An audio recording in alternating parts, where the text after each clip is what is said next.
It's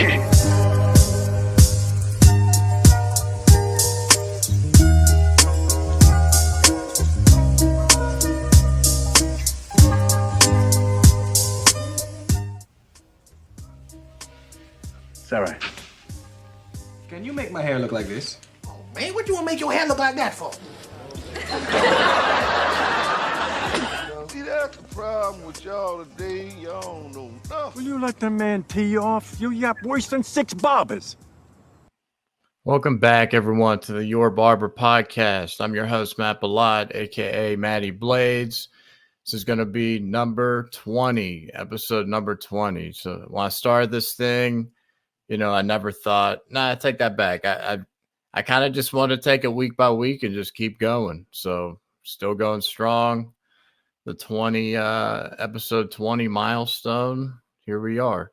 So the Your Barber podcast was made to inspire and relate to the everyday barber and barbershop owner, but the main gist is we're just here to share stories and to tell the journey of our guest. And I'm going to provide questions along the way. We're going to keep it moving. So my guest today is a very special guy. I'm very lucky to have him on today. He's someone that calls himself an asshole who 30 years deep. We got Torrance, California's very own Ernie Garcia, everybody. Welcome to the show, my guy. Hey, what's up, Matt? Glad to be here, man. Thanks for having me. Thanks for coming on, man. Thanks for making the time on your day off out of the shop today, right? Yes, sir. I went golfing this morning, and now I'm doing this. Golfing. So I got the house to myself for like 10 days. My wife's out of the country. My daughter's up at my mom's up north. And Nice. I was like, God, I got to hit the links, man. I got to hit the range sometime. Oh, you golf too? You could call it that. Yeah, I'm not. I've been playing for 30 years, man. I'm still suspect. Like, Right. I mean, it's just fun. I have a good time. That's all. Oh, it's a good time, man. I picked it up during COVID more. I've always been kind of a fan of the game. I just never had the time or money to like invest in clubs and like get it going. It's not a cheap sport. Yeah, no, it's not. Once you get your clubs and situated, then you can find spots to make it cheap. But it's a thing. Yeah, I'm still working on it, but I haven't played since last May. So yeah. It's been a minute. It's been rough. Yeah, I moved to Atlanta, and so it's been a lot going on the last year. So yeah, I got to just hit the range, get the confidence back, get the soreness out of the way and everything, and Yeah. get going, man. So Ernie here, I don't know you at all, really. The common link here is Alan May, 12th Street Yeah, Barbershop. 12th Street Barbershop. That's my boy. Yes, sir. Parker, Arizona. Yeah. He's like, bring my guy Ernie on. I'm like, absolutely, man. So it I took love that about, one, man. it took about 10 episodes, but we got you on here, man. I appreciate it, man. I appreciate it. I've been watching you. I saw Alan's, and I watched a couple other episodes too, man. Hell yeah, Doing man. good stuff, man. Yeah, it's fun. It's fun. It's just keep going, share your journey, man, and mix it up. Sometimes we get deep, sometimes we keep it light. It is what it is. Let it flow. Absolutely. So before we dive in any further, I always got my opening segment called Just an Observation. I'm always observing things in the shop, and let me get your take on something real quick, Ernie. Have you ever had someone run away from you? Literally run away from you in the barbershop? I have not. I have. This is my 30th year. My You're 26th 30. professionally. Yeah. But I've had two guys bail on me. Both go to the ATM and come back. But they haven't. Most of my customers are pretty respectful, honorable people. Yeah. But there's always those one guys that try to, pull a quick one. But it's happened twice in my career, so it has happened. Yeah. But So I this haven't had happened anybody to run from me. me. This happened to me Saturday.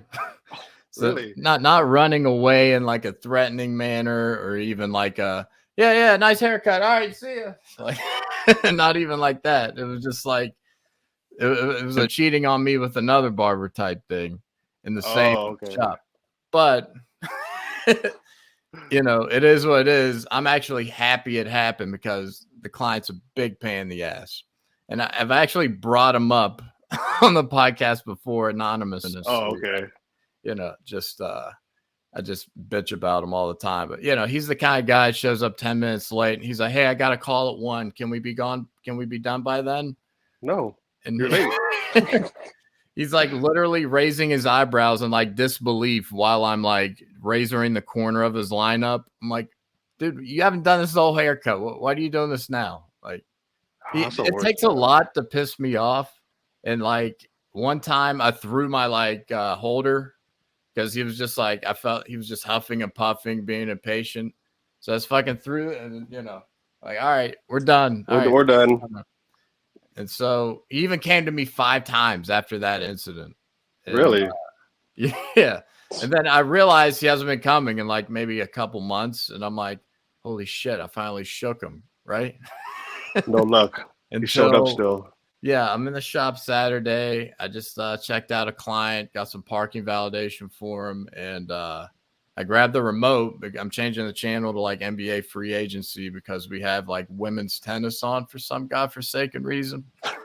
And I'm changing the TV. I put the remote back, and I'm like by my station. I look up at the TV, and then like in my peripheral vision, I see this guy just scampering, like trying to avoid you. Yeah, he was just like, because if you're in one corner, I'm in one corner of the shop, the other barber's in the other corner. We can't see each other because there's like a big pillar in the way. Oh, okay. He thought if he could make it, turn the corner.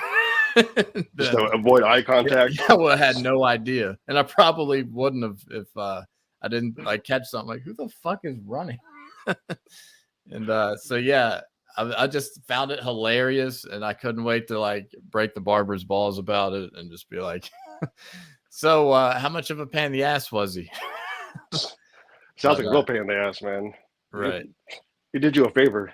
Yeah, that's what I'm saying. I'm like, thank God. I mean, and you know, he's one of like my day ones. So you know what I mean? You kind of feel a way about it a little bit deep down, but at the end of the day, you're like, you're better off without it, man. Yeah. I'm a big believer in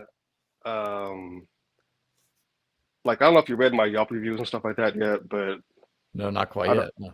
I don't tolerate like that kind of nonsense. I just that I grasped from Alan. Yeah, I love my job, but I love my job because I'm very selective with my customers. As you should. And you know, this era is, you know, you got to earn respect. I'm all about giving respect off the bat, but once you disrespect me, then I lose respect for you.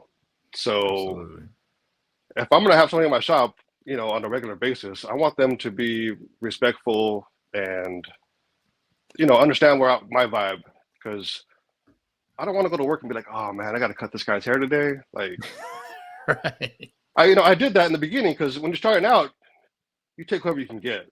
Like, that's how you build your clientele.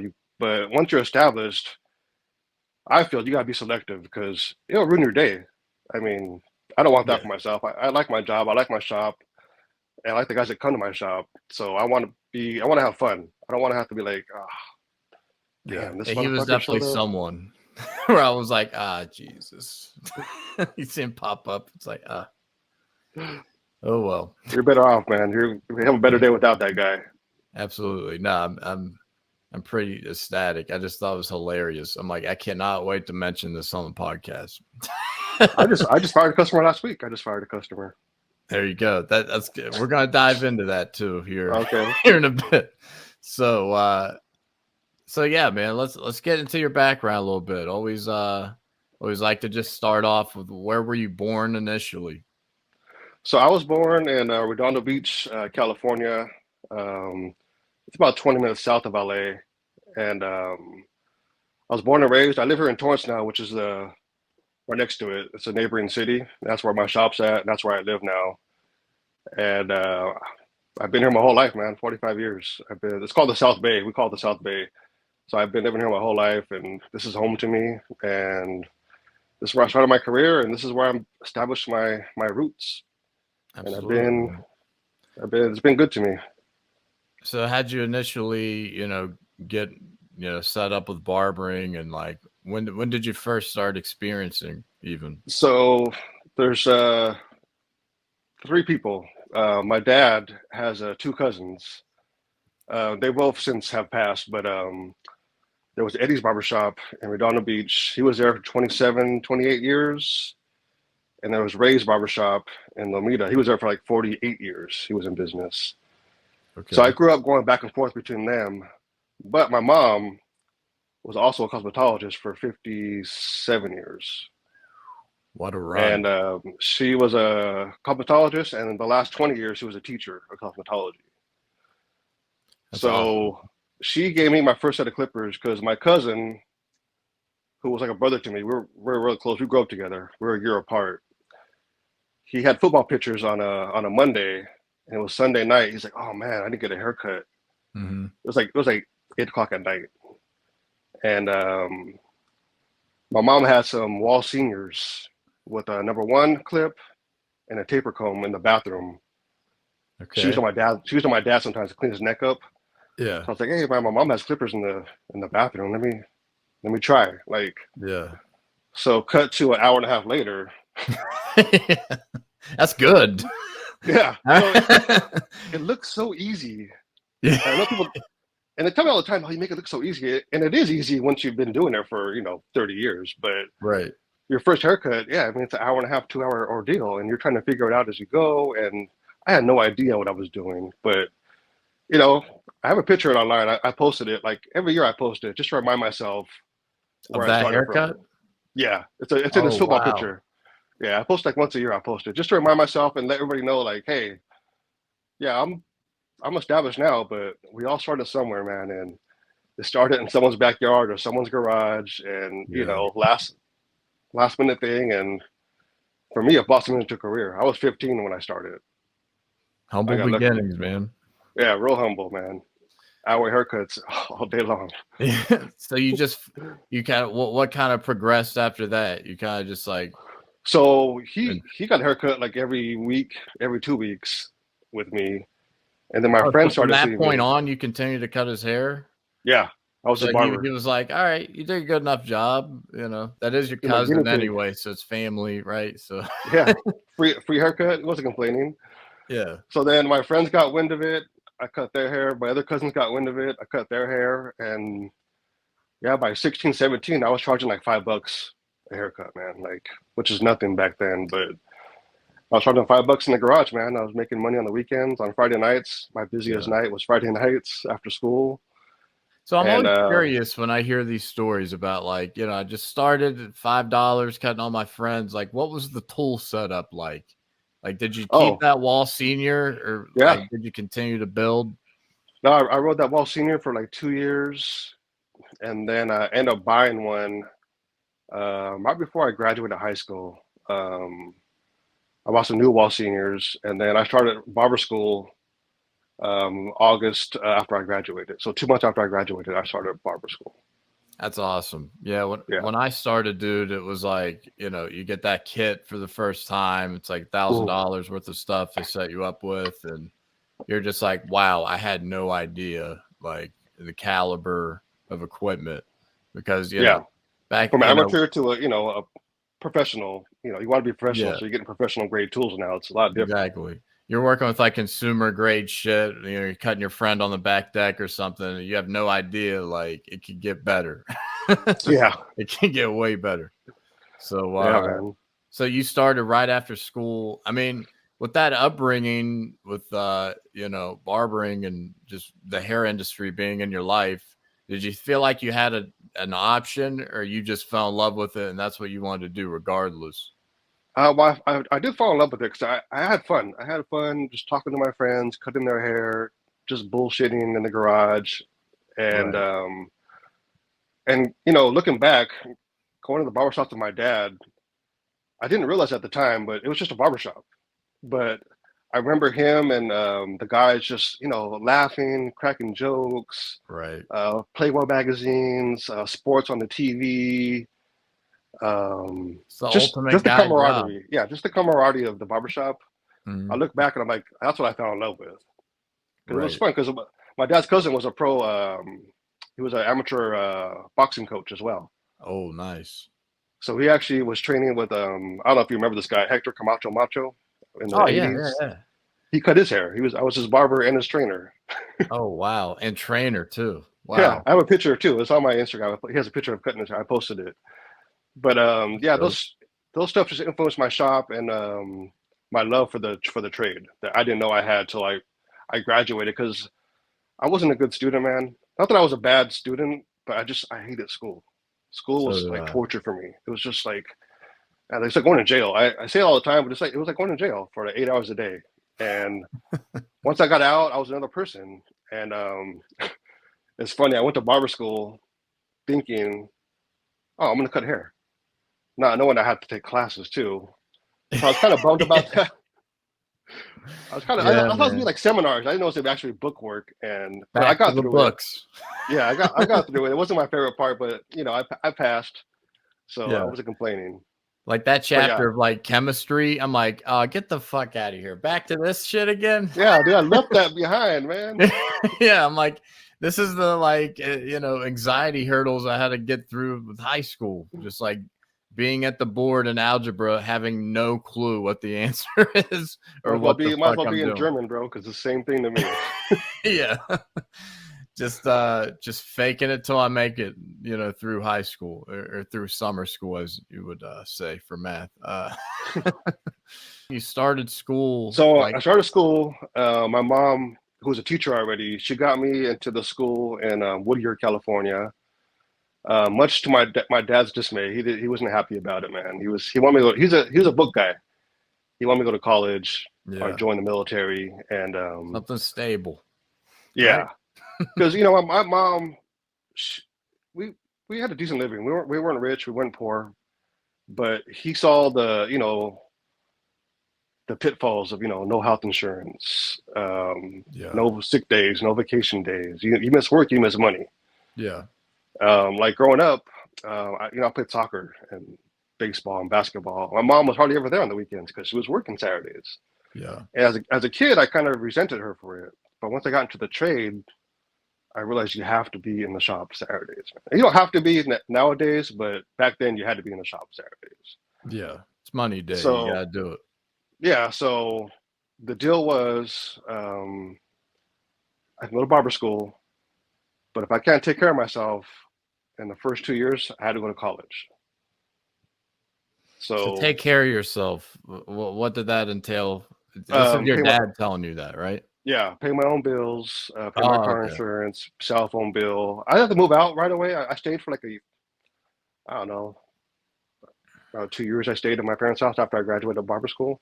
Mhm. But I had to take care of myself financially. I couldn't mooch off them while trying to half-ass this barbershop career or barber business, so. Yeah. But man, in the first year, I mean, I bought a hot rod, I bought a new car, I saved money, I moved out with my girlfriend at the time.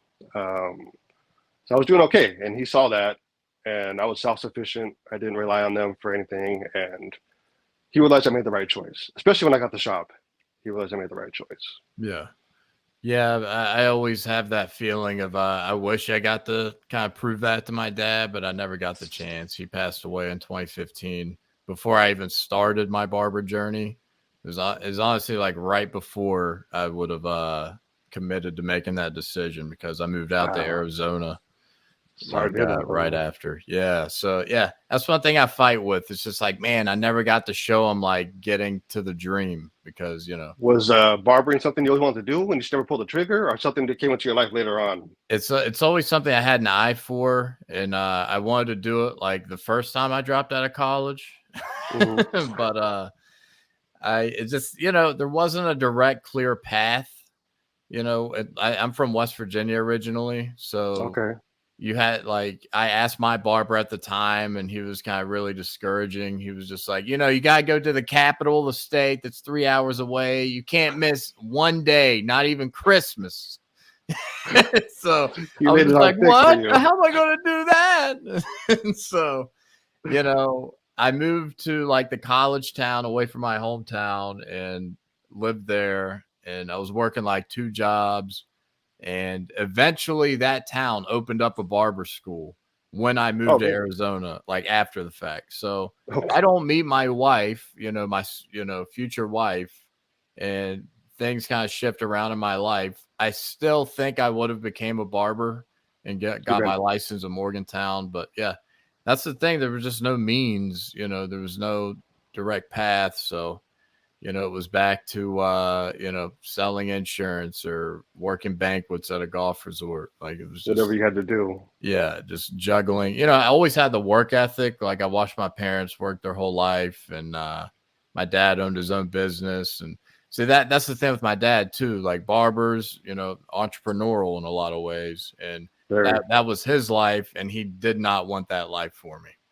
So it's not easy life, man. Yeah, people think it is. I mean, there's a lot of rewards, but there's a lot of consequences and failures along the way, man. Yeah, and that's partially like I'm totally fine still being an employee. I harp on this all the time. Like I don't want the responsibility because I'm aware of how much responsibility it is, and people just think, yeah, I've been cutting for a year now. I think I'm ready. I was like, dude, you're not even accounting for a third of the shit you got to account for. But that's what happened to me, man. I was at that mindset too. I was cutting hair for 7 years at actually the guy that was cutting my hair growing up. Another barber I went to like during high school. Mm-hmm. I went to work for him, and we got into an argument over some money, and I quit on the spot. I had no plan. I had nothing, and I told myself I'll take 2 weeks off. But after like 5 days, I was like, no, I can't do 2 weeks. I was bored. And so I started looking for a job, and I came to the shop. He put an ad out in the newspaper. I know that's a foreign term to some people that don't know what a newspaper is, but I was in the classifieds, and a barber wanted a manager position.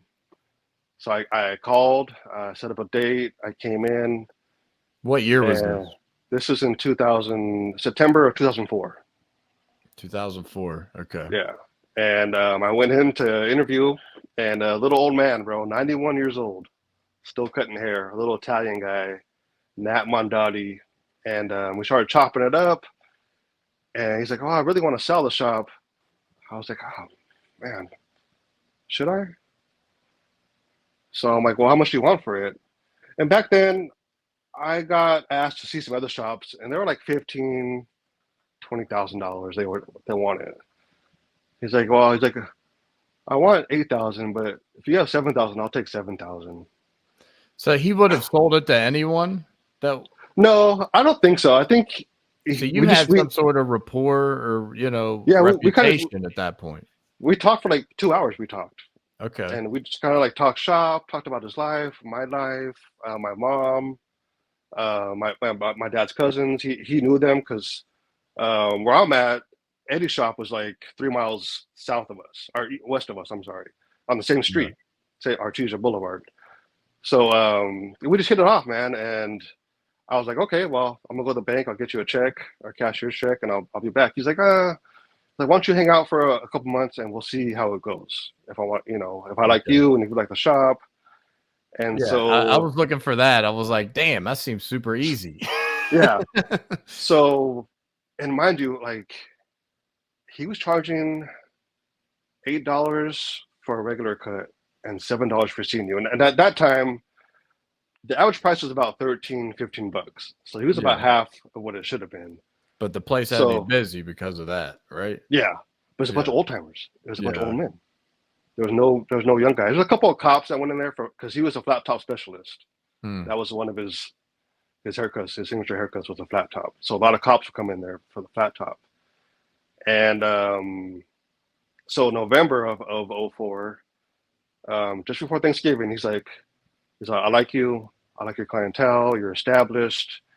He's like, come January, let's do an exchange of ownership. He's like, but I have one condition. I was like, what condition? Like, what does he want, right? I want to stay on and work for you. Okay. He wanted to work for me. And I was like, are you sure? Well, I don't want to retire, enjoy life. He's like, no. He's like, I don't. You're thinking, man, there's going to be all these old dudes still in here frolicking around. So for 2 years, he stayed on with me, man. Until 93, he retired. That's good though. That he wanted to make sure that was he was doing the right thing, and he obviously found the right guy. Yeah, man, I'm so lucky, man. Like, I I I live by my shop. I live like 2 houses down from my shop, and so I go for walks at night, and I walk by my shop sometimes, man. I just like look at it, think how lucky I am, just Just to reflect. Yeah. yeah, just like where I started, where I'm at and how I'm established, and I've been 18 years in business. I've been through like 16 barbers, man. It's I insane. feel like that's good. That's not that many. It's par for the course. It's definitely par for the course, Considering man. that, I would say that's pretty good, dude. And my longest guy, he was there 9 years. He just left last year. He just left, so he was there for a while. 9 years. That's a hell of a run. Yeah, So it's a good run. okay, so 7 years in, dude, when you made that move, and like I'm 5 years in, and I feel like things move a little quicker, especially in the industry today, for sure. But I'm still feeling good, and I've moved around. I've worked in one shop in each state I've moved to, so I've worked in 3 different shops total, and when I move around, it's like I get reset. Obviously, clientele wise, just psyche wise, but I feel like it kept me on my toes. It made me a better barber because of that. Yeah. And, it just like I learned something new every time, kind of starting over like that. But before we get any further, because we've mentioned a couple things on your Instagram, I want to dive into this here a little bit. Okay. So we got Ernie's Chop Shop. This is the shop, 30 years in the making, man. Yeah, man. It says there you can't quite make it out, but it's specializing in classic cuts. So for the audience, explain what that is. I kind of gravitate towards like the 50s and 60s hairstyles. Just clean cut, like flat top. That's my specialty. Like, I got guys that come every week, every 2 weeks for flat tops. Oh yeah, I used to have one guy every Friday coming for a flat top, and I did not claim to be the flat top barber. In school, 99% of us ran away from that haircut. We're like, it's a hard cut, man. Shit, it's a hard cut. That's the army guy. Get out of here. And it's not intimidating. easy. It's an intimidating cut. Over and over, just like anything, you get better, and it's a fun haircut to do. I miss it because I literally haven't done a flat top in Atlanta yet, and it's kind of wild. Oh, really? Yeah, especially if this like ethnicity hair, haven't done it yet. It's wild. Really? So specialize in classic cuts, and so that's like your go-to. What do you say? How many flat tops you do in a week? Probably like 2 to 4 flat tops a week. 2 to 4. That's pretty good, especially for it being 2023. So it's hard to find those. It's only like 8 guys, but they're very religious about their haircuts. I got a guy that comes every Saturday at 10 o'clock. Right. That's a good part. It's a haircut that needs maintained very often. So that's cool. And it happened because when I first opened up my shop, they did an article on my old boss, Nat. But they liked what I did to the shop, so they came back and did an article on me. And in the picture in the paper, it's me doing a flat top. Perfect. So once that article came out, man, I've got bombarded with flat tops. That's crazy to hear when the article dropped. That's when that's when they came. Old school, cool, man. Very difficult haircut to do there. A little slick back, low drop there. Yeah, that's one of my bread and butters too. I got a lot of guys that come in for the low fade, man. No, let me ask you a question. Do you call that a fade or do you call that a taper? I call this a fade. Yeah, I call it a low fade myself. That's what I call it. Yeah, low fade. Definitely low drop fade. Yeah, some people, it's hard sometimes with customers to explain what a taper is in this haircut. Oh my God, every day. Taper fade too. And I'm like, okay, wait a minute. Let's just keep it basic here. Yeah. You gotta break it down for him. And yeah, that was one thing. Like my barber school, my instructors dwelled on a lot with this. It's just like you have to differentiate what a taper is and a fade. You do. And then sometimes it's regional. Like, So like I had a guy the other day, he's from Florida. He's like, yeah, tape my beard. And I was like, where are you from? What? He said, tape my beard, like AKA line it up. But that's like, I don't know if that's a New York thing or a Miami thing. I can't remember, but it's one of the two. Yeah. And they say like tape for a lineup. And I'm like, wait. Yeah, that's why I'm like, where are you from, man? Before we go. That's not a local term. Yeah, so that's another advantage to moving around, I guess. Just learn some different terminology. Yeah. So rolling through here. Always love doing those haircuts. Oh, so real quick, how long do you take for that? Like, how long do you allot yourself for that haircut? That's about a 30-minute cut. 30 minutes. That's phenomenal work for 30 minutes. Oh, thank you, man. That's very hard to do. I'm sure over the course of time you've worked, it's like clockwork. It's like the back of your hand. Yeah, I got a template, and for every different haircut, and I stick to it. That's a good way to go about it. I thought I cracked up at this because I'm a big Goodfellas guy, and it's classic. Yeah, it's a shame when your clients don't know the movie because I always use the reference. I always reference the like, don't buy anything. Well, what do you? Like, it's in my mother-in-law's name. It's like, well, you stupid or what? Don't buy anything. And I'm like, and then they're just silent, and I'm like, you haven't seen Goodfellas, have you? Yeah, man, I was so disappointed when I posted that. That's why I posted it, because somebody said they hadn't seen it, and they were like late 20s. Like, you had the chance to see it, bro. Like, you're not a kid. It's a travesty. You gotta teach these people sometimes, man. We use the term "get your shine box." Yeah, that's perfect. My baby Jesus hair. I thought that was funny. My baby Jesus Puto of the year. This is great too. I thought that was cool. Yeah, I call my customers putos a lot online, and they get a kick out of it, man. There's a few times I forgot to post it, like, include it in my caption, and they call me out on it. Like, you say putos. It's truly an honor. So I thought it was funny. I thought it was funny to make fun of myself, and I got Puto of the year that year. That's cool, man. That's what you gotta do. You gotta keep it light. It's fun. Yeah, man. So there he is. That's Nat right there. Yeah, that's my guy, man. He was so good to me. I'm very fortunate. He trusted me with his business, man, because he had 7 shops at one point in the 80s, and then he lost it during that long hair phase. But he kept this one. This is the first shop he bought in 1952. Yeah. Can you imagine, like, just, that's another good reason to just be well versed in like a bunch of different hairstyles, because you never know what the trend will it's true, take man. it. And that's crazy. Just think about that. It's just like, fuck, you specialize in something, then all of a sudden the Beatles come out and they fuck you. Well, you know what happened was Justin Bieber came out. That too. Yeah. About a year or two after I opened up my shop. So I was doing some Bieber cuts, man. That long, flowy bang bullshit. But I you like have to be versatile on it, but dude, I had that same haircut. I had that haircut at one point. It wasn't. It was like before Bieber though. Like I was doing the Bieber.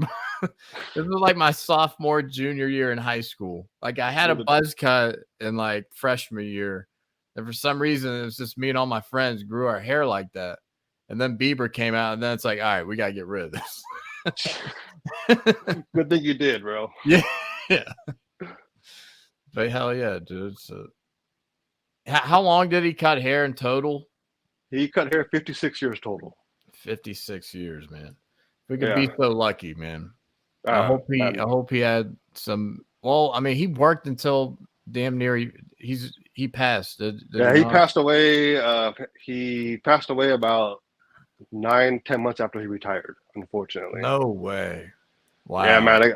A customer came in, an old man, obviously. Yeah. Because he kept in touch with him, and he's like, "Hey, man, did you hear about Nat?" I'm like, "No, nobody told me." So I didn't know for like 3 months. I didn't know he passed away. Dude. I was so bummed, man, because I knew his wife. You think they didn't want to tell you just because, I don't know why. I was kind of hurt because I knew the daughter. It's funny, his daughter was so old. She was retired before he retired, man.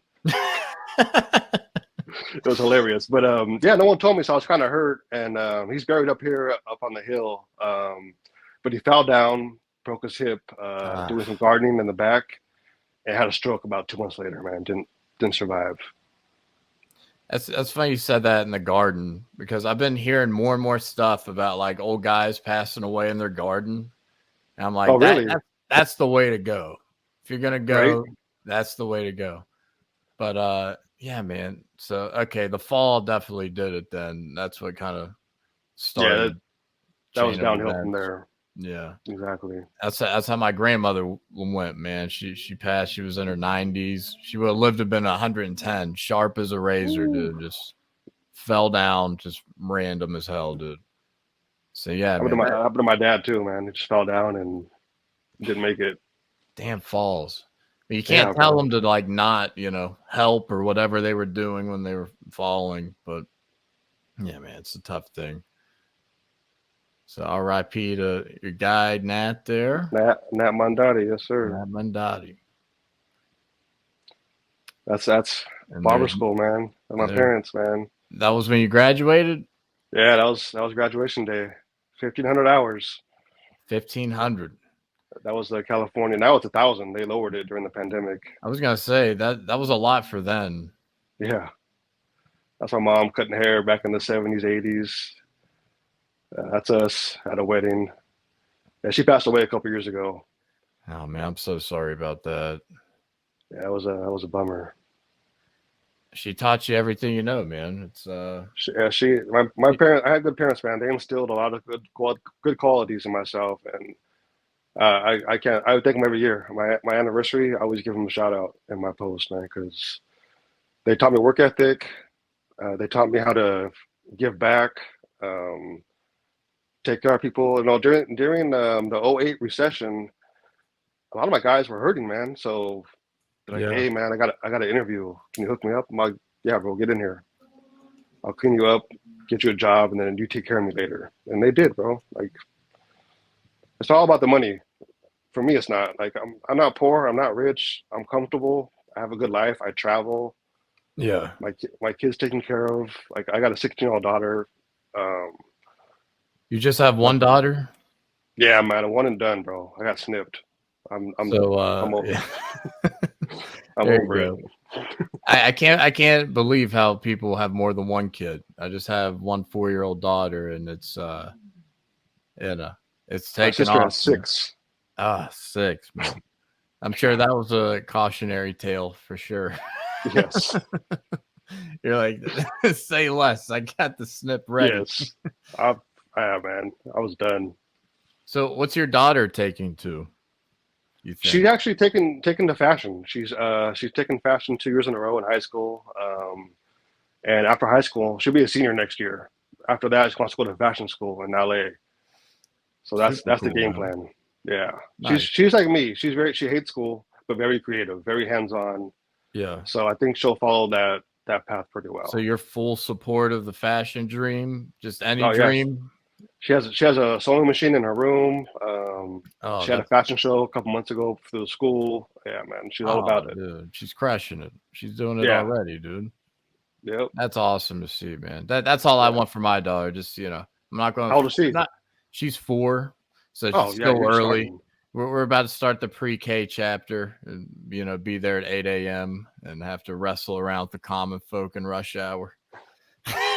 Because I work 10 to 7 normally, so okay, we kind of miss. I miss all that bullshit in the morning, and now I'm gonna be in the thick of it. Yeah, you are, bro. For years, I just gotta find a new routine, kind of. But it's only for so long. One day, I'm sure I'll miss it for sure. I already do. Hell yeah, man. So did you get? I've talked about this too. Since your daughter, well, I mean, this will probably become more relevant in a couple of years from now when she goes to school.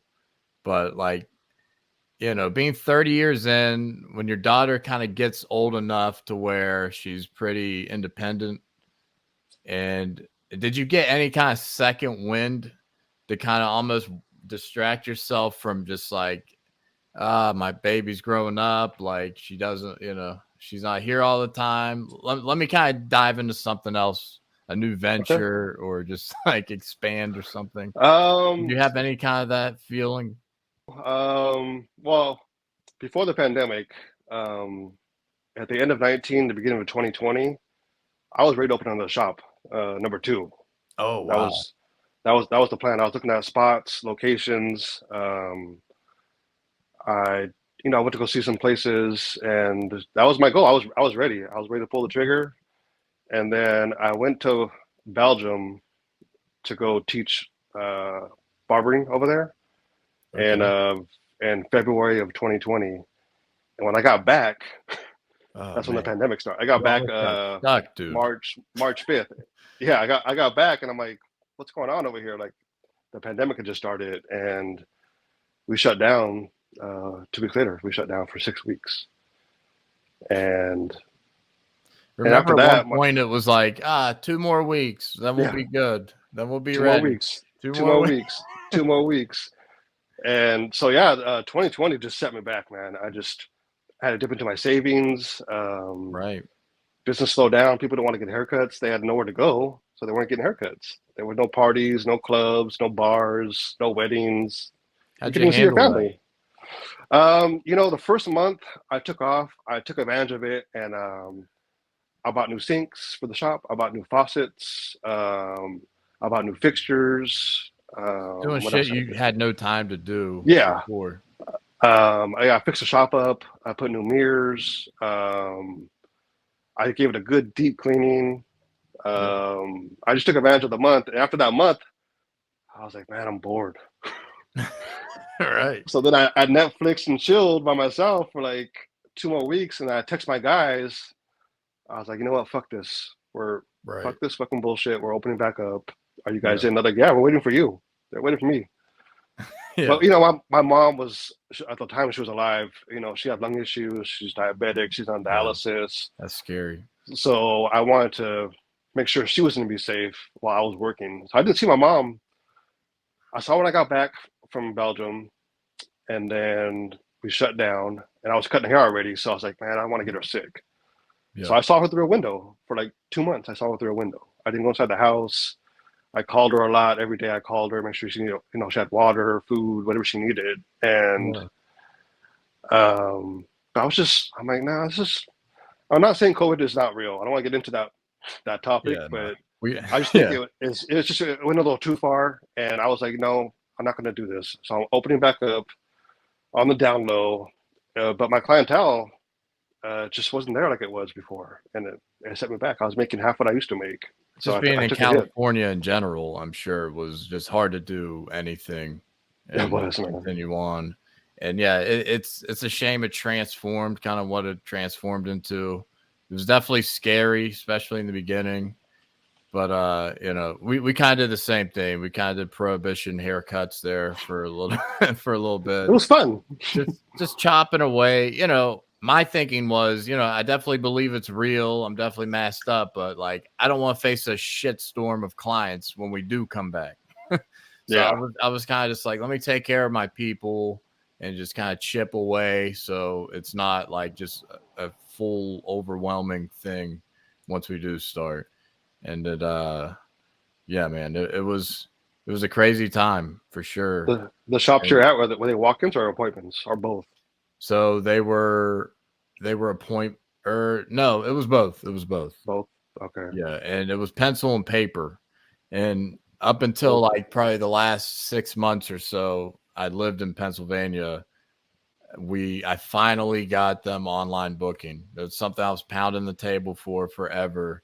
And I was at the point to where like I could literally just put like, I have an opening at 6 on Instagram, and bam, it'd be booked. Be gone. You go to sleep, you wake up, you got like appointments. I'm like, this is it. Automation right here. This is the way. This is what I wanted to do. And I was trying to help them too at the same time because, it was a shop that like thrived. It was actually a salon is what I worked in. Okay. And it was probably the best place I could have worked in my situation. And it just kind of worked itself out. Like, the women in there, where their hair were processing, saw I had a guy laid back, hot towel shave or something. And he was like, oh, I should bring my husband in here. And then it just kind of took off, and vice versa. Snowballed. I should bring my wife in here, and so it was great, man. So it's funny you say that because I see kind of your in your shop, you do walk-ins only throughout the week, right? And then it's Saturday appointments only. Yeah, I started that in November of 2020. Prior to that, it was always walk-ins. Completely walk-ins. I did appointments after hours and before hours for premium price. Yeah. But during the shop hours, it was just walk-ins only. So why just Saturday appointments only? Is that like you're able to kind of like that first year of the pandemic? I tried the appointment only because I wanted to keep the number of people in the shop to a minimum. Exactly. So I did appointments, but my clients were so used to the walk-ins. Yeah, the walk-ins that they weren't booking. So, but some guys did appreciate it. Like some guys do need it, and I understand that. But so I said, okay, I'm gonna give you guys Saturdays, and if you want to book other than that during the week, we can do after hours, and you're gonna pay for it. So, and it's been working out. It's my Saturdays are I'm in at sometimes 8. I'm done by 2. So I go in at 7:30 sometimes for early appointments, but So when you come into your shop, are people like standing outside? I get there like maybe 30, 40 minutes early. I get before we open.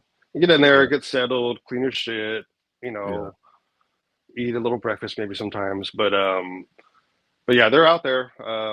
Sometimes one guy, sometimes like last Thursday there were 7 guys. Like wow, yeah.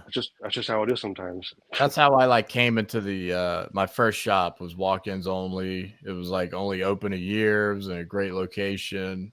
There was connections through my barber school, and it was like a husband and wife situation. The wife went to the same school as me, and they took the blow for the first year, and then I was their first employee. And yeah, that's what it was. 7 a.m. on Saturdays, and just people, anywhere from 3 to 5 people always stand outside the door in the morning. Ready to go. Here we go. Game on. And then just like arguments is like, was I not here? Dude, was I not here? Then the old head just fucking walks by. I'm like, man, come on. Let me see. I actually had to put a disclaimer because how often does that happen? For the first the first 14 years of business, not one issue. That 14th year, I had like 5 incidences where guys were arguing because before some guys would wait in their car, and so the guy that pulled up behind him would see him in the car, like, okay, he's here first. Yeah. But I have a bench in front of the shop, and so some guys would sit there thinking they're first, and this guy would walk up like, well, I was here before you. I was in the car. So I had to put a disclaimer, like, no more waiting in cars. You want to be first? Put your ass on the bench, and we'll go from there. That's fair.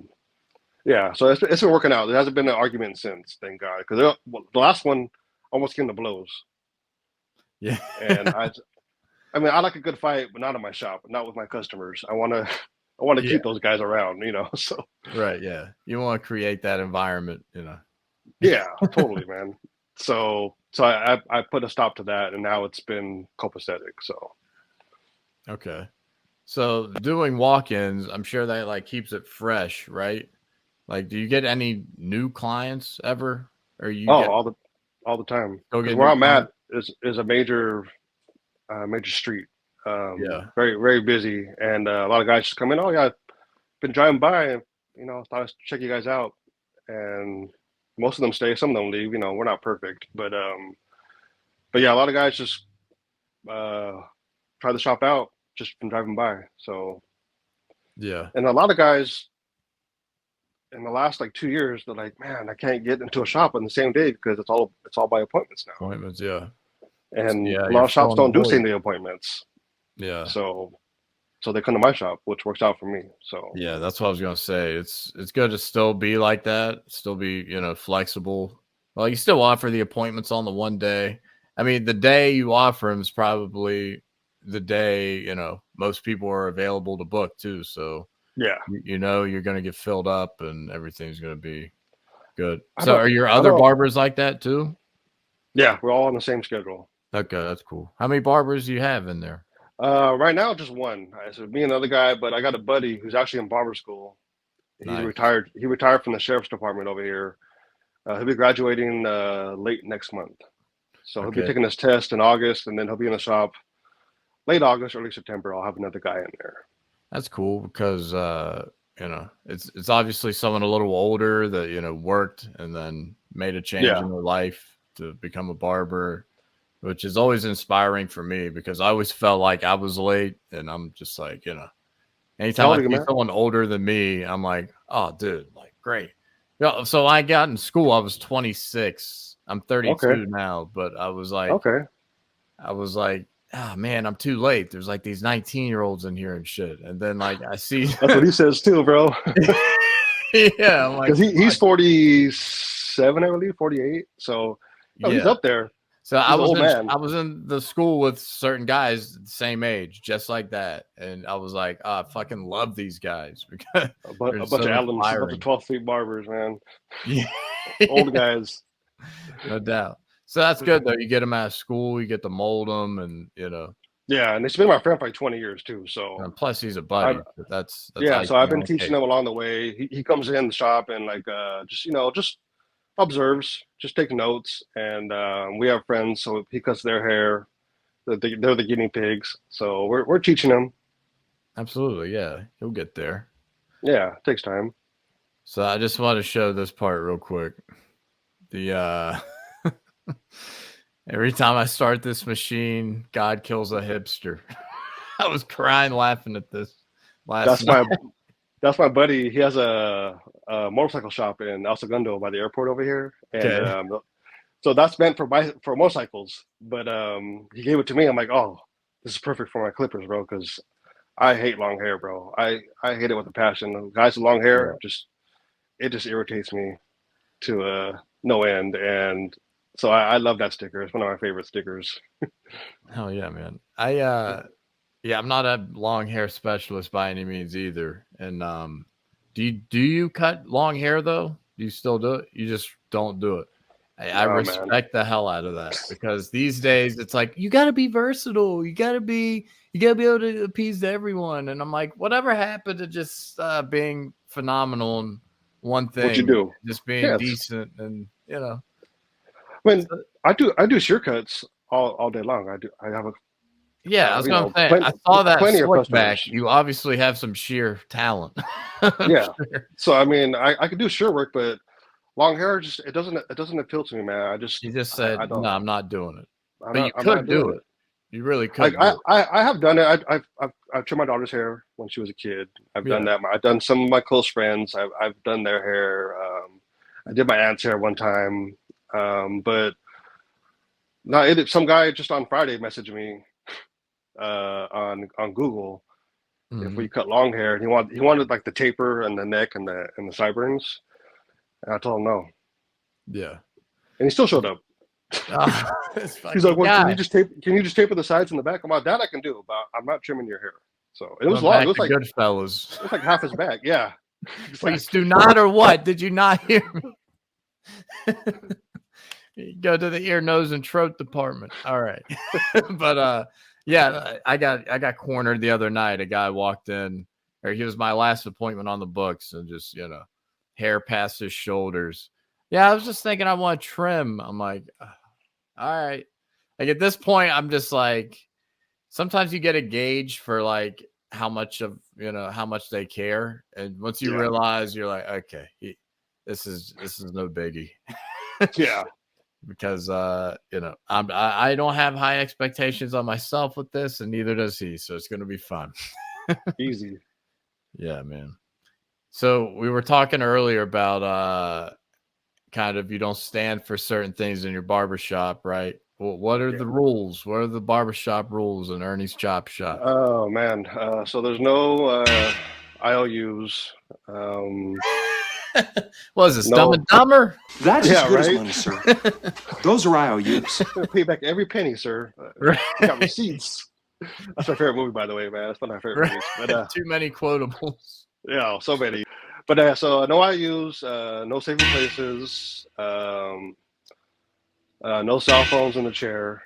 I mean, if you gotta take a 30-second phone call, that's okay. But if you think you can have a whole conversation on the phone, no.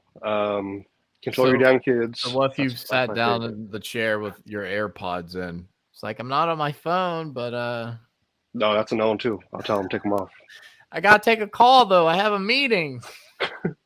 Well, they should have come later. So many of my clients, I got a call, I got a meeting, I got this. All right.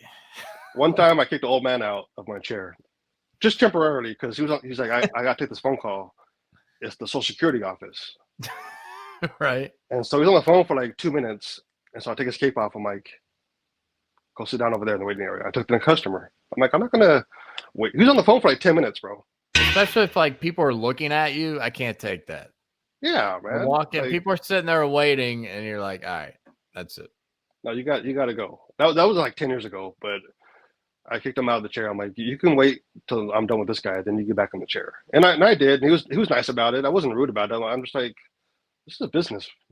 You're paying me my time, and my time is worth money, and Right. I'm not wasting it listening to your fucking issues with your Social Security check. Yeah. You're a cog in the machine right now. You're slowing me Yeah, down. exactly. So control your damn kids is another one people love. Kids, Because yeah. my barbershop has a lot of stuff that can break. I mean, you saw that video last year of that kid breaking that barber pole. I don't know if you saw that video. Yeah. I saw Like that was my shop. Oh my god, bro. There would be hands thrown at that kid and the fucking father. I don't care who you are. Like, because I started collecting barber stuff when I was like 14. And my mom, we used to go to the swap meets, antique swap meets, and I buy razors, clippers, blow dryers, whatever I could find. Cool shit, and so I have a whole display, a glass case, and kids love touching it and pawning at it. And the sad thing is, these parents or these fathers tell their kids to not do something, and they don't listen. Right. But when I say it, they get scared and they sit down and they listen. Yeah, it's different. Yeah, it's different. I say it stern, and I look at them and like, I just don't tolerate that stuff, man. This is not a playground. It's not your house. Yeah. I respect people's houses or business when I go there. Like, you do the same here. What about them like jumping on the footrest? That's never happened. That's never gonna happen. That's never it gonna hasn't happened. bro. It's not gonna happen.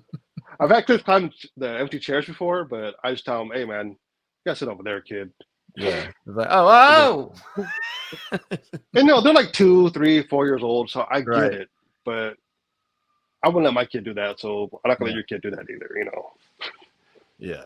You see a lot of parents there, that are not really getting the job done. But Yeah. it's easier said than done sometimes. I can't sit here and act like I'm the all-American dad. Yeah, we're not perfect. Of course Yeah. not. But yeah, got to get that under control for sure. Inside the barbershop. Yeah. 100%. And another rule is, I think I heard you and Alan talk about it, is the people putting their stuff, like their cell phones and keys and wallets on my station. That's a no-no too. I have 2 shelves, magazine racks that you can put the stuff on, and that's where I tell them to put their stuff. Yeah, I don't know why people think it's okay. It's not. It's a work spot. It's a work space. It's not storage space. My shop, they always try to put the drink like right next to my shears. I'm like, what are you thinking? Yeah, I'm just like, here, we'll put this over here. Like, there's like a divider. I'm lucky in my station that there's actually like kind of like a sink situation, and there's like doors that open up, like almost like an entertainment center type of thing. Okay. It's a station. And I'm lucky enough I have a little thing on the corner past my station to like set shit on. So I put like my mirror and like the POS and all of their shit on that station. So you have a designated spot for their stuff. Yeah, so everyone doesn't have that though. So they just put their shit on the floor half of the time. But yeah, I'm like, yeah, we'll move it over here. So yeah, that's big. You can't put shit on the station. No doubt.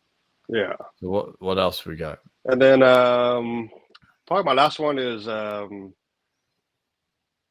we close at different times of the week. But after we close, if I'm cutting your hair, there's a $10 upcharge. And I started that because at my first job I worked at, it was open till 6. But if you came at 5:59, That's pretty fair. That's not too. Yeah, it's super fair. Yeah. We lost you for a second. I think you're back now. Oh, You were chopping through a lot of that. okay, my bad. Yeah, I got the gist. If you come, if you come over time, even if it's 1 minute, Yeah, I'm at charging the you overtime extra. price. It makes sense, man. So, as barbers, like I said earlier, I'm 5 years in, constantly adjusting and calibrating and correcting things as I go. And, are there things you're still learning and you're 30? Yeah, man, not recently, but when that beard trend came in, 'cause I did beards, but I did like beards like your beards. Yeah. I didn't do these long, tighter. yeah, I didn't do these long, massive, 10-inch, 12-inch beards. So that took a lot of trial and error for me to figure that out. Like, I never dealt with it before. Like, I dealt with some guys that just shaved it off, Yeah. but I never had to actually like trim one and shape it and taper it in. And so that was a learning curve for me. So it took me a while to get adjusted to that beard trend, man. Yeah, that's honestly one of my favorite things to do. Just like freehanding beards, those like longer beards. It's so fun to do, dude. It's yeah, it's like it is. It's not as hard as people make it out to seem either. It's just like like a lot of those guys with those beards, they don't want really any actual like great length off. You might just hit the ends. They just want the frizz gone. They just want they want to shape up guys. Yeah, and then just lined up and everything too. But those are always super fun for sure. So that's one thing you kind of added a little, fine tuned a little bit in the repertoire. Yeah, because I never dealt with it before. So, when I did these like your beard, like a short beard, I put the headrest back, and they're good. But with the big beard, they have to like lean back more so you can get underneath it. Yeah. And it took me a while to figure that out, man. It didn't cross my mind because I never done it before. Yeah, that's my process. I have like 3 ways I lay them. Like we got the straight up and down so I can see, keep their head down. And then I just put the headrest on, I have them lay upright, you know what I mean? And then I lay them all the way back after that. Then I come back to the second position and kind of double check, and then should be good. Make sure it's all good. Yeah. Yeah, it took me a while to figure it out, man. And I was like, man, what am I stupid? Like, I've been doing this for so long, and then it just took me a while, man. It took me a while to get that technique. That's cool, though. That's cool to get humbled like that. No, it was, man. It totally was.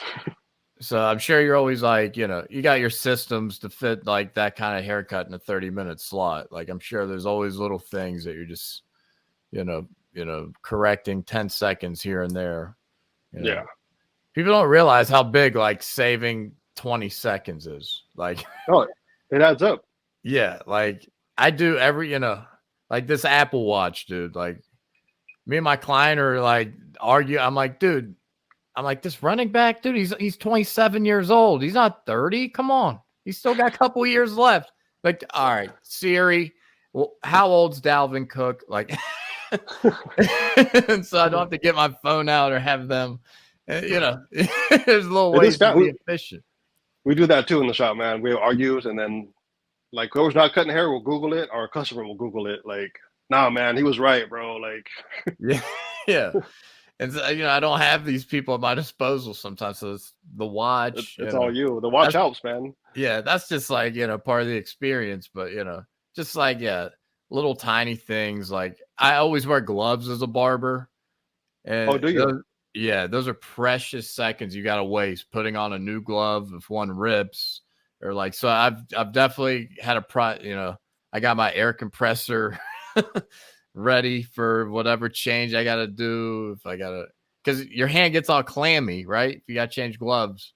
Yeah. So I just found like get that air compressor, blow out the glove, blow your hand, and then you're sliding right back in. You're ready to rock.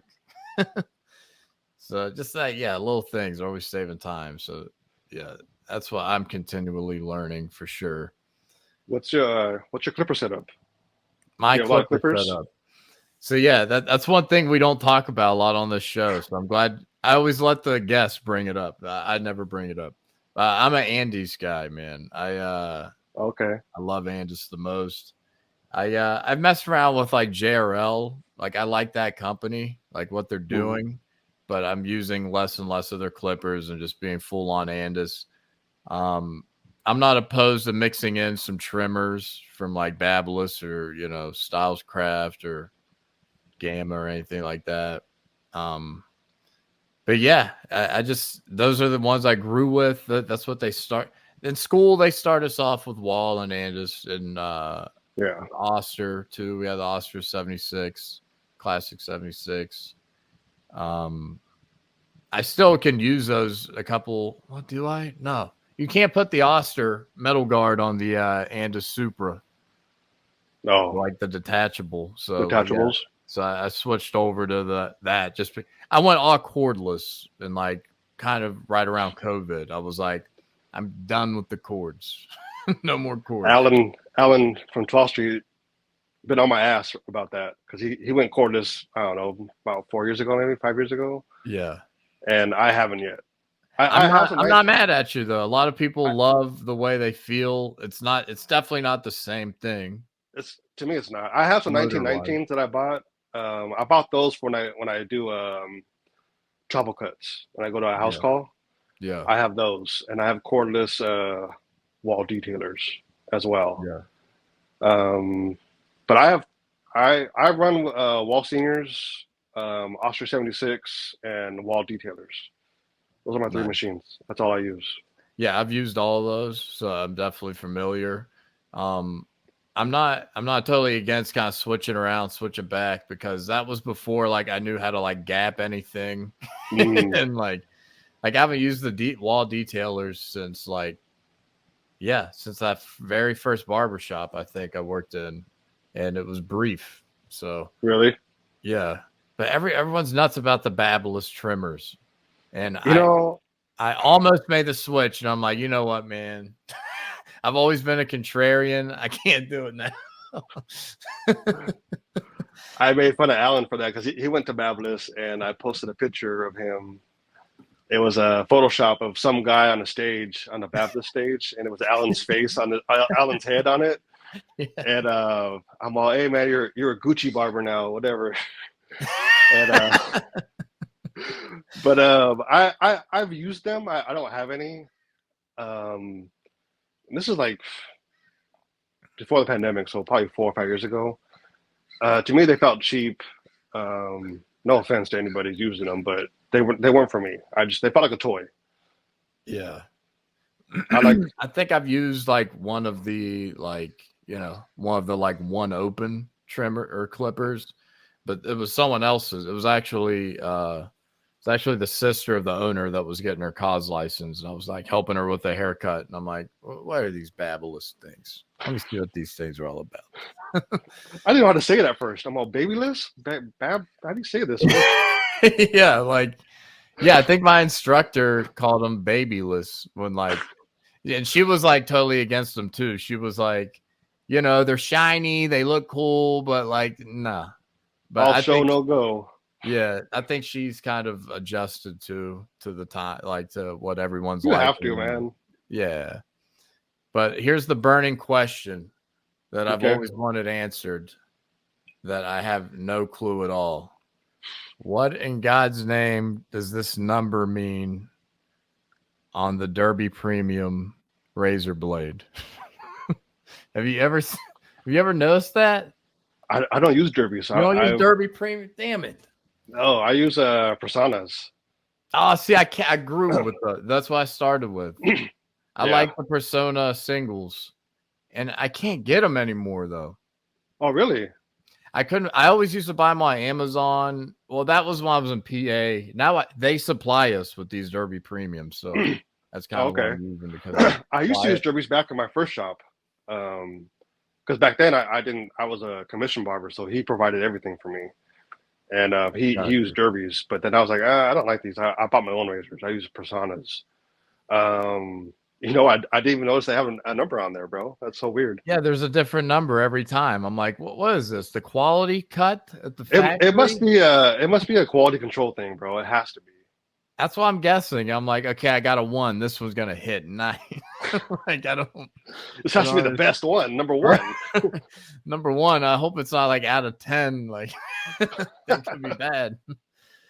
But so you think there's a big difference between certain razors? At the like upper, the big, 3 or 4 of the brands. I think it's psychosomatics, honestly. It is. Because I felt derbies got duller quicker than the Personas, but who the fuck knows? Yeah, I've had to use like dollar. I ran out. I used to live like case to case in PA.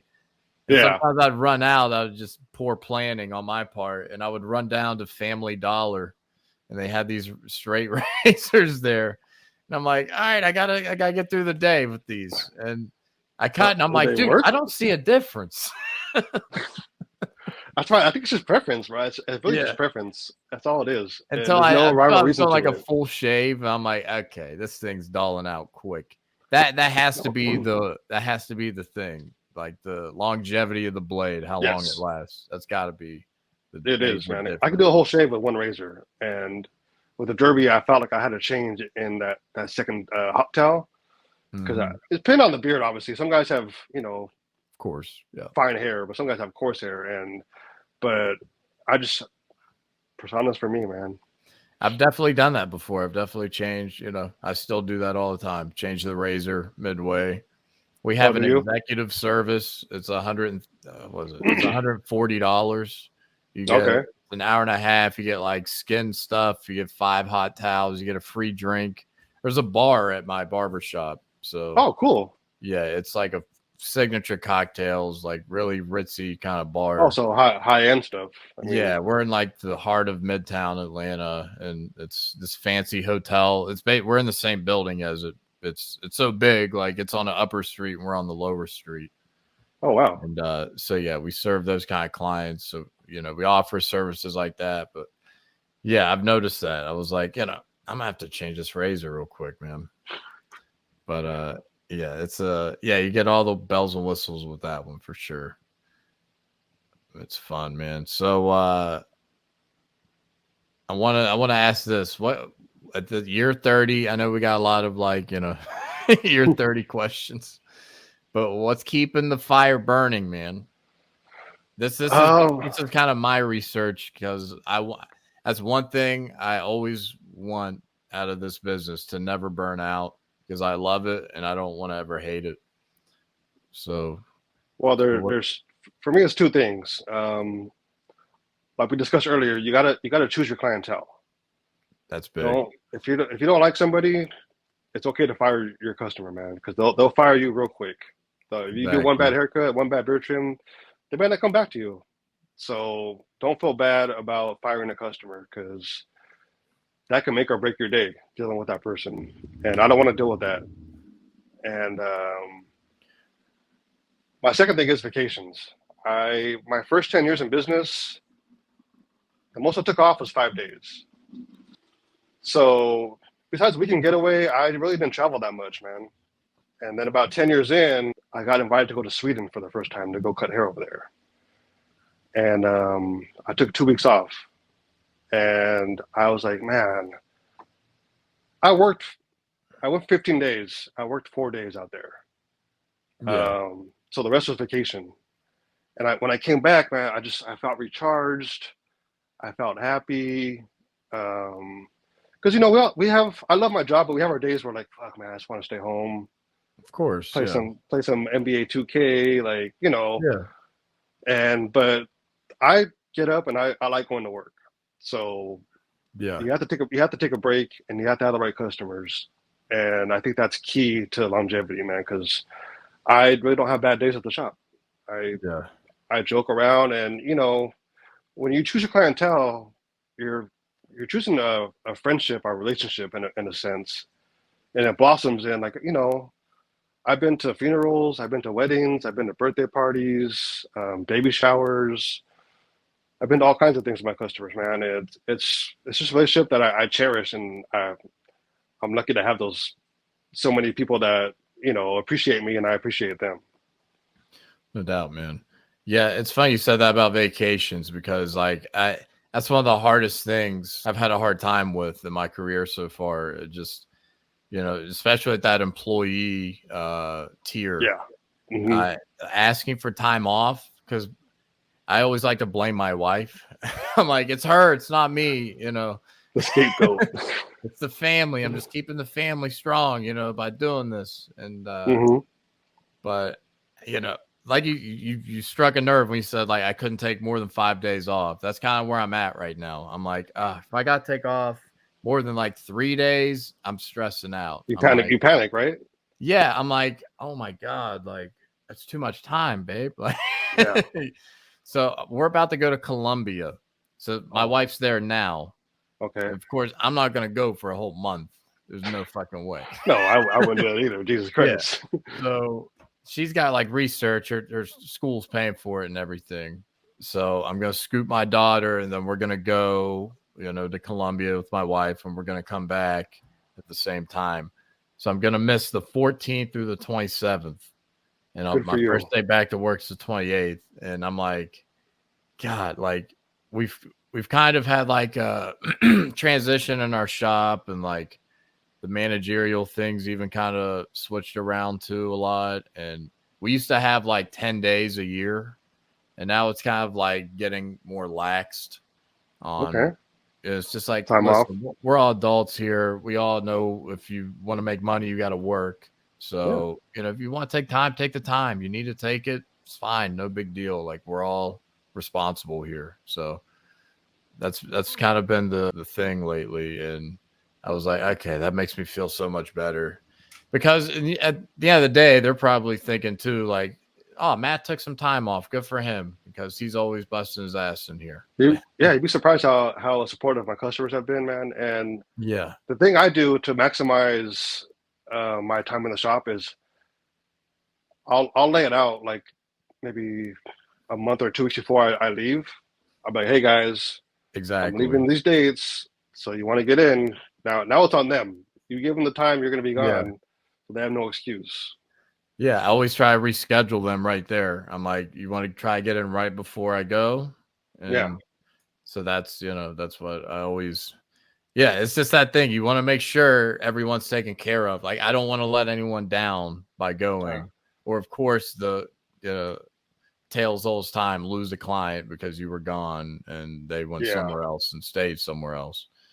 But that's something I'm still struggling with. And, it's hard, man. It's hard. When I'm 80 years old on my deathbed, I'm not going to be like, I should have worked those 4 days. I did that clean fade July 15th, man. Yeah, like I'm gonna be like, I should have hung out with my daughter and my wife. But yeah, so yeah, man, make it a point to travel, because I take 2 big vacations. I take a week off and 2 weeks off, and I'll take a weekend off here and there. But like next weekend I'll be gone. I'm going golfing up in Fresno, California, and then end of July I'll be in Hawaii. Oh, hell yeah. So, and granted, I know it's different because I'm the owner and stuff like that, but yeah, my workers take vacations. Like I tell them, you take vacation, bro, and I make them take an hour lunch. You make them take a lunch? See, that's the other thing. I'd never take a lunch. I take a lunch. My old boss, my first job, he wouldn't. If I worked through lunch, he wouldn't tell me anything. And you get burned out that way, bro. It's not fun. You start resenting your job, your customers. Like, so I'll worry about it when I'm booked. When I'm like booked solid, and I know that I'm going to be booked solid, and that there's no possibility that there's going to be an opening. I just take that time. I'm like, I got the cancellation. I'm going to go next door real quick and grab a euro. Yeah, and that's what I stick it to that too. Like that's how I literally go next door. If I gotta get in the whip and drive somewhere, I'm like, that's too much. I'm missing an opportunity, man. I'm missing an opportunity here. I need to be like, if someone calls me, I can be back. like quick. Yeah, man. But, yeah, I totally get it. My first bosses were like very keen on that. They'd be in the middle of eating, and clients walk in, and they're like, "Still eating." They wouldn't even say anything. It'd just be like, "What's up, man?" I'll get to you when I get to you. What's up, man? I'll be right with you. Yeah, give me 10 minutes. Yeah. Yeah, they would say something. I don't want to be like they're like some of these barbers that just like just don't do shit. But yeah, man. So we said things you were learning as a barber still. What are things you still learning as a shop owner? Oh man. Social media was tough for me, man. I'm still getting the hang of it, to be honest with you. I just constantly change shit too. That doesn't help. It changed the whole game, man. So that was a big learning curve for as an owner. It's taking advantage of free marketing. You don't pay for it. You get customers from it, so you're making money without spending money, which is a huge positive. At one point, were you like, you don't get any customers from this, or were you always kind of like, yeah? I didn't post. I remember those days. They're like, yeah, this is cool, but do you actually get business from it? I'm like, yeah. And if you can't indirectly, you can directly by showing them it. Yourself. So I didn't post pictures for a long time. When I first opened up my Instagram, I didn't post pictures of haircuts. I posted a picture of the shop here and there. But once I realized that, it's a positive tool, I started posting more. And then, even now, I barely have like almost 3,000 followers. I don't take it too seriously. I have fun with it. Yeah. But it's not my life. I'm not on Instagram at 10 at night trying to fucking post stuff on my business page. Like, I'm not answering DMs after 8 o'clock. I don't answer them before 8 a.m. So I'm not attached to my social media, but I do take advantage of it, and I do post, and I understand that you can't get traction, you can't get customers, and like going to Belgium, that was through Instagram. I met a fellow barber. She came over here, worked with me. She invited me to her place. I went to her shop, and I went to her school. She was a teacher as well. And I taught a fade class over there, and so there is a lot of positives. Let's talk about that a little bit. You've mentioned some international travel with the barbering life here. You said Belgium earlier, right? And then you said Sweden. Sweden was my first time. I've been. How'd you get into all of this? Yeah. Well, Sweden was a friend of a friend. He came to town to get tattooed by a buddy of mine who's a tattoo artist, and we hit it off. He's like, "Hey, man, I got a shop in Sweden. Like, come do some American haircuts, So, come over here, American boy. Yeah, come here, America. And so I went for 2 weeks. I cut 4 days, and over there, man. Well, this is like 7-8 years ago, I think now, 2015. Barbers over there were not as big as they are now, so shops are charging like $80 American. Wow. Haircuts. Yeah. So it was like 100. It was 100 kronas what they charged over there, which is about $80 American. So I was charging like 70 American. So that paid for your trip. Yeah, but it paid for my flight and my hotel and some spending money. Like, I was happy. Like, that's great, dude. Yeah, it was awesome. So you said that was Sweden, right? Yeah, that was Stockholm. Yeah, I was in Stockholm. Stockholm, nice. Yeah. So what about Belgium right before? So Belgium, I actually met this girl through Barber son through Shiner Gold. I don't know if you know Jimmy Shiner Gold. Yeah, I've been talking. They just sent me some stuff. I've been kind of talking to them a little bit. I'm trying to do like ads on the podcast with them, and I made one on my last podcast that came out. And awesome. I used the clay for the first time. That's why I told Jimmy. I was just like, I just want to kind of do like an honest review on it. Like I'll mic up my client and me, and then just like use the product, and then I could plug it into the podcast. We'll see what goes from there. It's a great product, man. I met Jimmy before he blew up. I met him. He was selling it out of the back of his car. Wow. In Austin, Texas, at a car show. and we talked and we hit it off, and we've been friends ever since, man.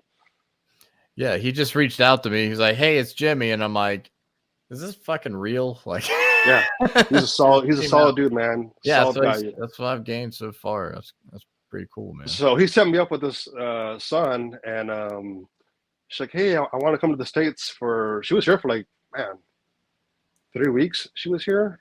She went to Alan's shop, another shop in Phoenix, and then my shop, lastly. And we hit it off. And she's like, "Hey, they just started barber school, and because in Belgium, you don't need a license. There's no school. There's no license. Yeah. You go to school to better yourself. You don't go to school to get a license to cut hair. You can just go cut hair." So she's like, "Hey, they just started barber school. They opened it up. I'm the first teacher. Would you want to come out here and teach a class?" I was like, "Yes, Belgium, please."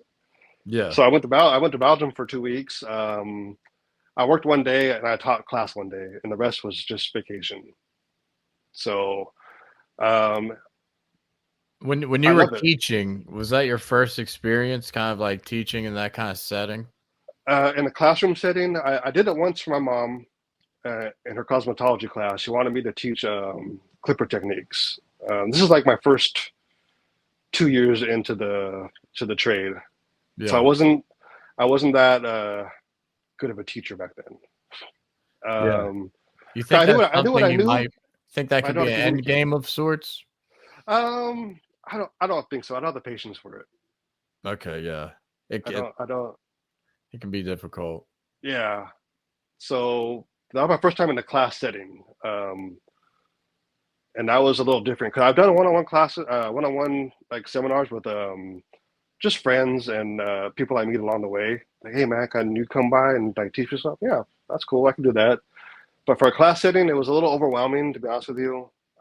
Plus, there was a language barrier. Some of the students didn't speak English that well at all. Yeah. Most of them did, but a lot of them didn't. About 4 of them didn't out of probably 16, 18 students. So that was a little difficult. She had to translate for me. But as far as endgame, I don't think so. My mom did it for the benefits, but she didn't like it. Yeah. The students were assholes, she said, and it Really? was just, yeah. Some of them weren't. Like one of my good friends, she was a student at my mom's. We're still really good friends. But yeah, a lot of them, she said, they didn't take it seriously. It was just a credit class, just to get credits. You know, they didn't have the passion for it, she said. So I don't know if I could deal with that, because I'm very passionate about my job and my haircutting style. Like I just like my customers are every like 1 week, 2 week, 4 weeks, 6 weeks. I have a handful of like 2 months, 3 months customers. Yeah. But my customers are regular, and I appreciate that because it shows they care about their appearance, about their style, and their hair, and that just means a lot to me. So It's easier for you too to maintain something that's 2 weeks old compared to 3 months old. Like some of the guys I'm getting, I got to cut in 30 minutes, and I'm like, Jesus Christ, this guy looks like Jesus Christ, and I got to fucking cut him in 30 minutes. Yeah, the more hair, the more work, and I don't think they understand that. They think, oh, you just got to mow it off. I'm like, no, there's a whole. I don't know what's technique. under there. Yeah, there's a whole technique. I don't know your calyx. I don't know your scars. I don't know your moles. I don't know your hairline. Like, I don't know how it's hard to tell how like transparent your hair can be when it's that long. Yeah, once you get it short, like, oh damn, I went right. You're like, I done fucked up now. I gotta fix this somehow. Yeah. So once again, talking the longevity in the game. What are some you got any barber ailments? What are some of the physical things you kind of hamper you? Nothing. Nothing. I'm like I said, I'm pretty blessed, man. I wear insoles in my shoes. I wear insoles in my shoes. What do you mean by insoles in your shoes? I wear Dr. Scholl's insoles. So whatever shoes I buy, I take the stock ones out and I put these ones in. They last about 3 or 4 months. They last. So you're replacing them, but you feel better. So I do that. I do stretches. I walk every night. Well, not every night. About 4 days a week, I walk about 2 miles. Me and my daughter. And what was the last one? Oh, chiropractor, massages. So you get massages and you go to Yes. chiropractor. Okay. I go to chiropractor when I'm not feeling well every 2 weeks. So what's the one thing that bothers you the most physically? On a long day, like a 20 haircut day, my calves. Calves. My calves get sore. Okay. Yeah.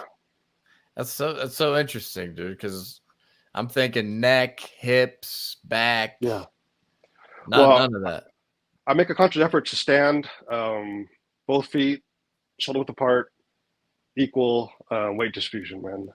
That's a good call. I'm all over the map, dude. I learned that the hard way. Leaning to, I went to my first, I don't know, few years in the trade.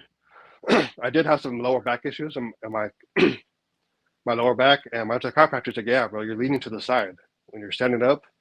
You're not distributing your weight equally, so you're compensating to your right because you're right-handed. Like you got to stand up right, both feet down, both weight on both feet." So I learned that real early, and I stuck with it. And there's days where I get lazy, obviously, and I'm like, oh, but for the most part, I watch that and massage every 4 to 6 weeks, or when needed. Nice. Yeah, I'm big on the yoga and stretching every day. Yes. And I today just, I was waiting around because I was 3 hours off of shot off the mark there. So like an hour or two before, I was like decompressing my neck. Have you ever heard of these things called a chirp wheel? No. They're kind of this like it's a huge like wheel, and it has like like a this? hole in it. Or no? No, like else? You lay on it and you kind of roll your back. It's not a foam roller. I have a foam roller right here. Yeah, people get confused with a foam roller. It's like bigger. It's like kind of like a huge donut, imagine. And okay. You can just lay on it and kind of roll. And what I do, I hang my head off of it, like almost like my shoulder blades down, and let my head hang backwards like a bowling ball, because everyone's head is always down and straight. Forward. And that kind of just like recorrects it. And it hurts like a motherfucker because of what I got going on. I cut my toe off when I graduated high school that summer. On purpose? No, I had a lawnmower accident. Yeah. Oh, shit. Yeah, dude, it was bad. I mean, it could have been worse. That's at least what everyone told me that summer. But wow, that's crazy. Yeah, I have like a nub toe. So that summer, I'm hopping around on my right leg, and it's like jacked, and the other leg's like, a chicken leg. So it's just like, I think that's just offset my hips from that time on. And then I've just made a conscious effort of just trying to correct it. It's honestly, the other day, my knee started doing something on like the bad toe leg, because it appears longer than the other one. And now really? I'm starting to feel like my knee's hyperextending to where it's like it's starting to hurt, like it's starting to do something now. Oh, and wow. I'm like, been telling my clients, I'm like, yep, I just got my orthopedic inserts. I just ordered. It was like, man, how old are you? And I'm like, yeah, dude, I'm trying to keep it together, but I'm starting to slowly fall apart. So I lived a lot in those 32 years. Yeah, that gives me hope though, that you're pretty solid health wise and physicality wise. You got to be consistent. Work out and everything. Yeah, I do like burpees. I have some dumbbells here. I have a foam roller. One of my customers, he's a physical therapist, so he taught me some stretch. He taught me some stretches to do for my hips. You gotta use my That's shoulders. the best part about having clients, dude. You gotta use these guys, especially those guys. I do the same thing with my PT client. Yeah, bro. All right. So what the fuck's going with this plantar fasciitis? What do I gotta do? How do we fix this, man? It's hurting. Frozen water bottle. Okay. We're kind of closing out here, man. We've got pretty long. I appreciate you coming on. So, anytime, man. Alan told me to ask you, explain who the Duckie Boys are. Oh my God. So I have a. Oh shit. Okay. It's we call it a social club. It's like you ever seen Old School? Yeah. So we're pretty much that. We've been around. This is our 20th 25th year. I started it. Me and my cousin started it. The one I cut his hair. Okay. We started the club, and it's from an old movie called The Wanderers. I don't know if you've ever seen it. That Heard I'll of have it? to look into. It's like a. You seen The Outsiders? You seen Yeah. that, right? Yeah. It's like that. It's like greasers and socials. Oh, and, yeah. Okay, I got you. So, but it's set in New York. But there's this crazy club called the Duckie Boys, and me and my cousin were like, "Oh man, that's so cool." We were like 18. He was 17 when we started it, and yeah, it's just a social club, man. We go to car shows, we go to music venues.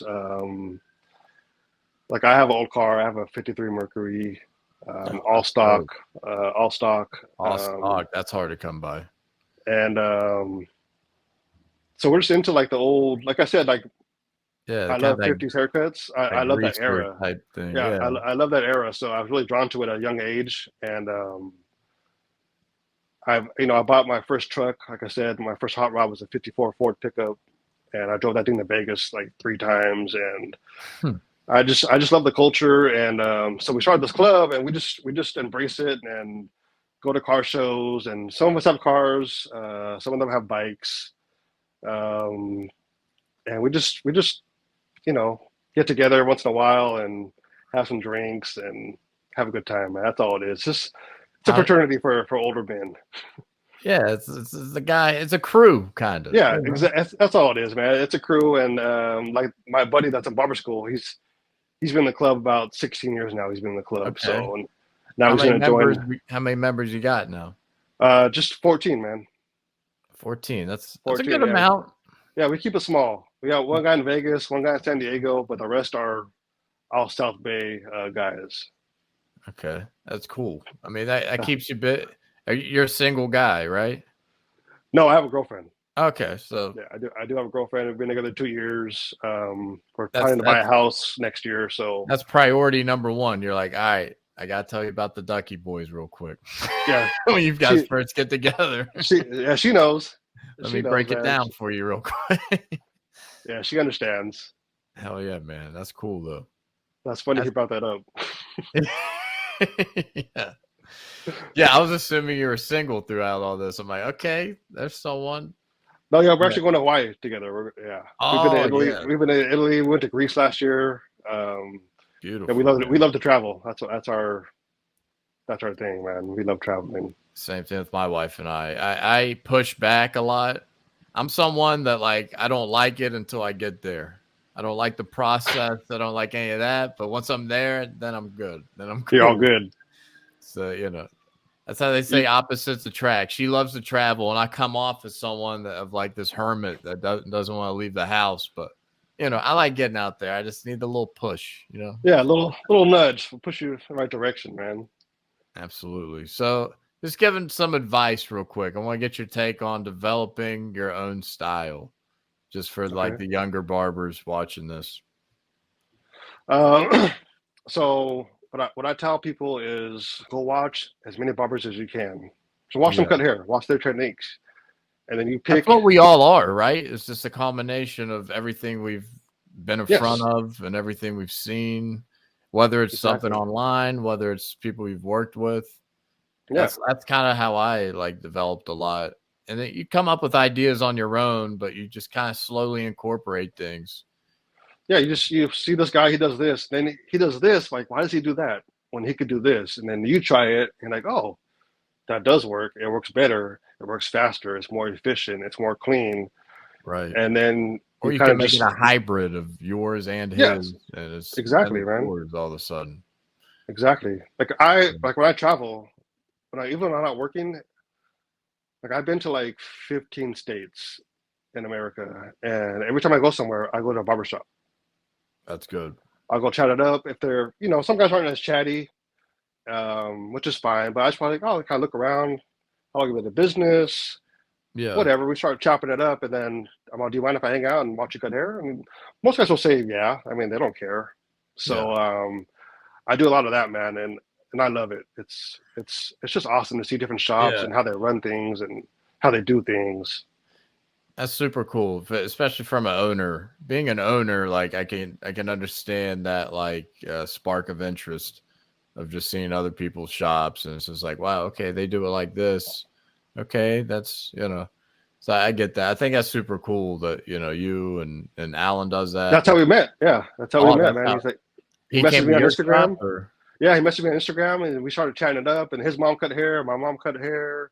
He grew up in Ventura part of his life, which is up the road from us. And he's like, "Hey, man, I'm going to be in town visiting my dad. You know, do you care if I stop by?" I'm all, "Yeah, dude, cruise by." And we've been friends for like, I think 5 years now. I've been in his shop. I guest spot at his shop. He guest spot at my shop. And yeah, man, it's a lovely network. I love the barber community. It's not so friendly in Europe, but yeah, Europe, is it like, what's it like there? Like they like they're not as welcoming. I mean, like my friend I worked with, I mean, she's a sweetheart. But we went to some shops out there, and they just weren't welcoming, which is, you know, everybody's different. I get it. They want some stranger in your shop, you know, some American. So but over here, man, I've had nothing but good experiences with other barbers in other states. Like very talkative, very friendly, very welcoming. It's a lot of. We got to realize we're all in this together more and more. And that's part of the podcast. You know, purpose of the podcast. Like, you know, it's no competition. I don't know why everyone gets like really territorial sometimes. With, you know, I was talking about we had a newer barber start. And isn't it so weird when like a new barber comes into the shop and they're just like they're scoping out the scene. They're just like, all right, what do I got in here? I'm better than that guy. I'm better than that guy. Like, and then you see him, you're like, oh shit, let me make sure God. Of course I wouldn't have a 5 fade when this guy walks in. This guy thinks I'm a jump now. No, but yeah, it's like, why am I like that? Why do we think like that? I don't know. Yeah. I saw a video yesterday actually of this guy, Indian Larry. He's a motorcycle builder. He passed away years ago, but he had a video where it was like, I don't understand the hate between other people. Like, there's so many people, so many customers to go around. Like, I don't want it. Like I said earlier, I don't want to cut everybody's hair. I want to cut my select customers, and I'm happy with that. Yeah. So there's no need to be hating on the barbers, other shops, and I don't get it personally. Like, I'm not trying to have you take my customers, but I'm not trying to, you know, stop you from making a living as well, you know. Yeah. So I never understood that. Big as ever now. You know what I mean? It's huge. And it's like, huge. Why would you do something to kind of like go backwards in that area? Like, yeah, makes no sense. Bring everyone else up, man. It's keep this thing, you know, blossoming even bigger, because it's, yeah, that's why I was like, I always kind of had an eye for barbering, and I was like, why did I wait so long? But no, there's still plenty of room to grow, obviously. And yeah, you got plenty of time, man. Yeah, it's still going. And yeah, man, I'm lucky I did it, and lucky I had you on this episode, Ernie. And I appreciate it, man. Thanks for having me, man. Thanks for you know, taking the time on your day off. So you're back in the shop tomorrow, back at it? I'll be shop rest of the week, man. Chopping it up. Oh yeah, man. So am I. Thursday through Saturday, I'm in there with you, man. Right on, brother. Ernie, enjoy your vacation, man. Yes, thank you, man. I'll enjoy that. Little Columbia. So repost this, man. Show some love, replay. We'll roll out this episode right, man. I always take a week. Brother. I always I'm making reels throughout the week for every guest I have. So right on, brother. I appreciate it, man. Oh yeah, man. Have a good night, Ernie. Take care, man. Talk to you soon, brother. Take it easy. Talk to you soon. Thank you. Bye.